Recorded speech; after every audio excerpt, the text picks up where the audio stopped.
कैसे कहूँ बिना तेरे जिंदगी क्या होगी।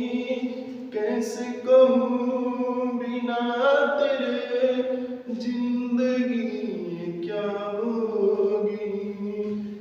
ऐसे जैसे कोई बात ना होगी। चलिए अब आपको इंट्रोगेटिव प्रोनाउन बताते हैं। देखिए इंट्रो वर्ड जानते हैं ना। इंट्रो मतलब होता है पूछताछ। पूछताछ मतलब प्रश्न पूछना।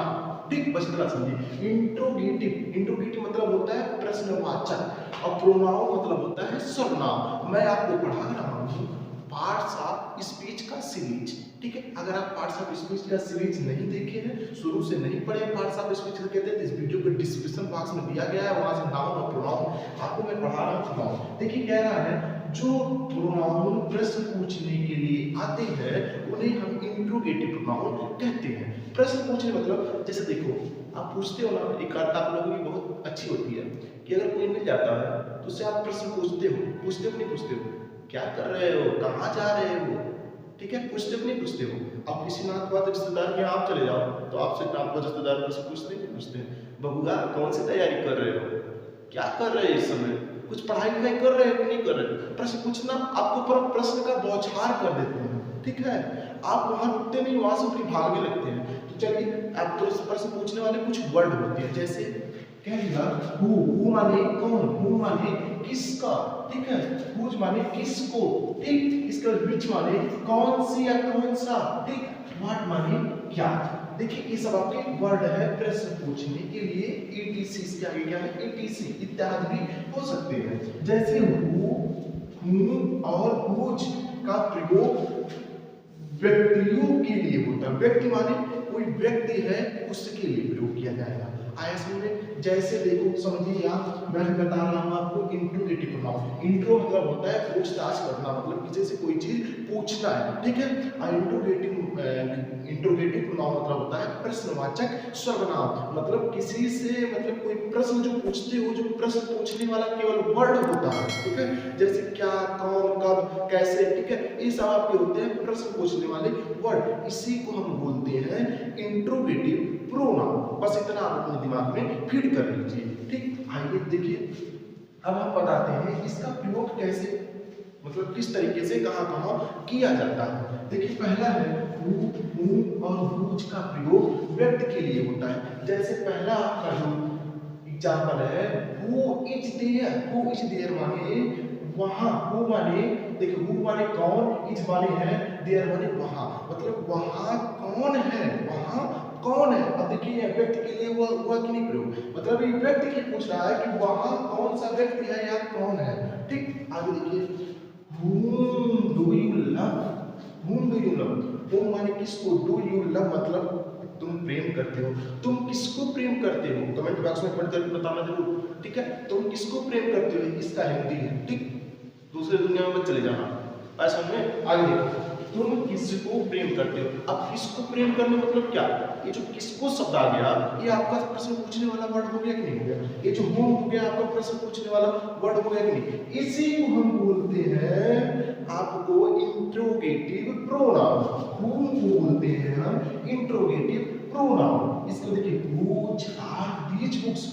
व्हिच आर दीज बुक्स मतलब होगा यह किताबें किसकी है। अब देखो यहाँ प्रश्न पूछ रहा है कि नहीं, यह किताबें किसकी है, यही आपका हो जाएगा प्रश्न पूछने वाला वर्ड। क्या ध्यान रखिएगा, हु, whom और व्हिच केवल व्यक्ति के लिए प्रयोग होता है। किसके लिए प्रयोग होता है, व्यक्ति के लिए होता है, किसी निर्जीव वस्तु के लिए नहीं प्रयोग होता है। ये चीज अपने दिमाग में नोट कर लीजिएगा। ऐसे में अब चलिए मैं आगे प्रयोग बताता हूँ इस वर्ड के आगे क्या क्या प्रयोग है। विच का प्रयोग, विच का प्रयोग व्यक्तियों तथा वस्तुओं के लिए होता है। मतलब विच का प्रयोग व्यक्ति के लिए भी होगा, वस्तु के लिए होगा, वस्तु कोई भी होगा। मतलब जिसने कह दिया विच इज योर सिस्टर। जैसे देखिए which is your sister, Sita और सरला। मतलब कह रहा है सीता और सरला में से आपकी बहन कौन सी है। सीता और सरला में से आपकी बहन कौन सी है, यहाँ प्रश्न पूछ रहा है। लेकिन किसके लिए प्रयोग किया जा रहा है, व्यक्ति के लिए हो रहा है, पर्सन के लिए यहाँ प्रयोग किया जा रहा है, किसी पर्सन के बारे में पूछा जा रहा है। ठीक, आगे देखिए, विच इज हिज पेन, उसका कलम कौन सा है, उसका कलम कौन सा है। अब यहाँ निर्जीव वस्तु के लिए वस्तु के लिए प्रयोग हो रहा है, यहाँ पर वस्तु के लिए प्रयोग हो रहा है। मतलब जो आपका विच, ये विच आपका किसके लिए प्रयोग होगा, ये आपके व्यक्ति के लिए और वस्तु के लिए, दोनों के लिए प्रयोग किया जाएगा। तो आपको यहाँ कंफ्यूज नहीं होना है, ये आपका दोनों जगह प्रयोग होता है। हु और हुज केवल व्यक्ति के लिए प्रयोग होता है, विच व्यक्ति और वस्तु के लिए प्रयोग होता है। आया समझे। अब चलिए हम आपको बताते हैं व्हाट का प्रयोग कहाँ पर है। व्हाट का प्रयोग, देखिए व्हाट का प्रयोग कहाँ होता है। जैसे व्हाट इज योर नेम, ठीक, तो यहाँ पर व्हाट का प्रयोग हुआ कि नहीं हुआ, आप प्रश्न पूछने का काम कर रहा है कि नहीं। ये जो व्हाट का प्रयोग हुआ तो पहली बात व्यक्ति के लिए हुआ, किसके लिए हुआ, व्यक्ति के लिए, किसी पर्सन के लिए प्रयोग होगा। और दूसरी बात यहाँ हुआ व्हाट का प्रयोग व्यवसाय पूछने के लिए। व्यवसाय मतलब कोई काम अगर करता है इंसान तो उसके बारे में व्हाट के लगाकर उससे प्रश्न पूछा जाता है कि तुम क्या करते हो। इसमें चलिए हम बताते हैं आपको, एग्जाम्पल से समझाते हैं आपको। देखिए कह रहे हैं व्हाट डू यू वांट, तुम क्या चाहते हो, तुम क्या चाहते हो। यहाँ व्यक्ति के लिए प्रयोग हुआ, व्हाट का प्रयोग किसके लिए प्रयोग हुआ, व्यक्ति के लिए प्रयोग होगा, तुम क्या चाहते हो, यहाँ व्यक्ति के लिए प्रयोग हुआ। अब आगे हम आपको बताते हैं दूसरा एग्जांपल जो व्यवसाय के लिए प्रयोग होता है। What is your father, what is your father मतलब तुम्हारे पिता क्या है। ये हिंदी नहीं हुआ, ये गलत। तुम्हारे पिता क्या है, तुम्हारे पिता क्या करते हैं, इसका हिंदी हो तुम्हारे पिता क्या करते हैं। ऐसे इसका हिंदी हो व्हाट इज योर फादर, तुम्हारे पिता क्या करते हैं। यह व्यवसाय पूछ रहा है, मतलब आपके पिताजी क्या करते हैं उसके बारे में पूछ रहा है।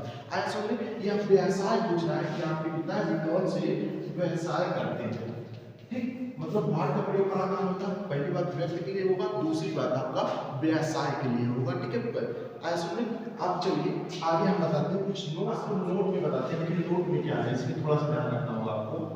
अभी मैं आपको एडजेक्टिव जो आपको पढ़ाऊंगा तो आपको एक चीज कंफर्म होगा। देखिए अगर व्हाट और विच के बाद तुरंत हेल्पिंग वर्ब आ जाता है, हेल्पिंग मतलब इज आ रहा है, ऐसा कुछ आ जा रहा है, जल्दी वर्ब आ जा रहा है, तो होगा इंट्रोगेटिव प्रोनाउन। क्या होगा, इंट्रोगेटिव प्रोनाउन। लेकिन एक बात आप लोग ध्यान रखिएगा, व्हाट और विच के बाद प्लस नाउन आता है तो क्या है, किसी नाउन का प्रयोग किया जा रहा है तो हो जाएगा इंट्रोगेटिव एडजेक्टिव, एडजेक्टिव के रूप में हो जाएगा, एडजेक्टिव हो जाएगा। ऐसा में आगे देखिए जैसे कह दिया व्हाट आर यू रेडी। ठीक, यहाँ पर देखिए व्हाट आर की बात, व्हाट के बाद क्या है, हेल्पिंग वर्ब है, लेकिन यहाँ पर what books are you ready.